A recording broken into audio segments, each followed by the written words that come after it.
Hello everybody, Pastor Jeff here with a word on Wednesday. We continue with our series of lectionary readings from Romans. We are in chapter 8 once again this week.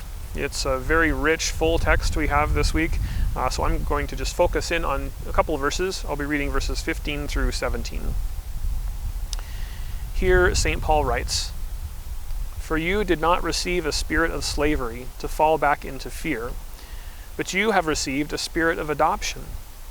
When we cry, 'Abba, Father,' it is that very Spirit bearing witness with our spirit that we are children of God. And if children, then heirs, heirs of God and joint heirs with Christ, if in fact we suffer with him, so that we may also be glorified with him." The word of the Lord. Thanks be to God. Whenever I come across this passage, I think of a member of a church that I used to serve. He was in high school when I first started that call, so when we first met, but a story from his childhood really became kind of a legendary story in the life of this congregation that I used to serve. The story starts out on a sad note. His birth mother used cocaine. She was addicted to cocaine and used cocaine throughout the entirety of her pregnancy with this child. Almost nothing is known about the birth father. Apparently he got what he wanted from this young woman and moved on with his life, not knowing or caring that he had conceived a child. And so, because of her drug use throughout her pregnancy, this child was born very premature, and he was born addicted to cocaine himself.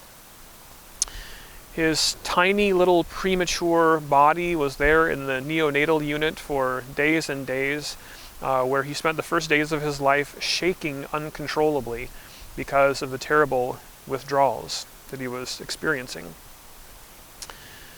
This baby was placed into foster care with the family in this congregation that I served, and it wasn't until he was 5 years old that they were finally able to officially adopt him as their own.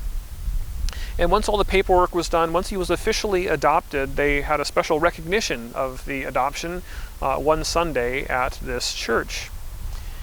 And as he was brought forward and it was announced to the congregation that this was all official now and he was an official member of this family, this little 5-year-old boy raised his hands in the air and said, "I'm adopted." Over and over again he shouted, "I'm adopted! I'm adopted!" There was not a dry eye in the congregation that morning, I am told. Now this boy had a mother and a father to love and care for him.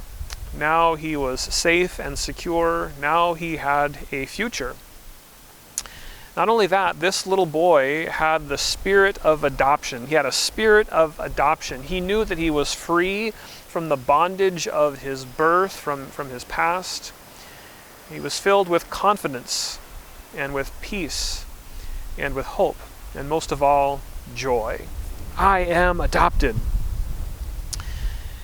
In this part of Paul's letter to the Romans, he's writing about life in the Spirit, and he's reminding his readers that they have not been given a spirit of slavery. They've not been given a spirit of bondage or a spirit of fear. They're not living in the spirit of their old life and the old person that they once were. Instead, they've been given something wonderful and exciting. They have been given the spirit of adoption. Now they get to call God their Father, their Abba, their Daddy, the same term that Jesus uses to refer to God. Now they too are children of God. Now they have a future. They are heirs. They are joint heirs with Christ. And so their future is safe and secure.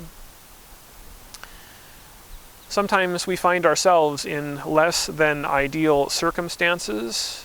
And when we find ourselves in those kinds of situations, we ourselves are tempted to live in the spirit of slavery and fear.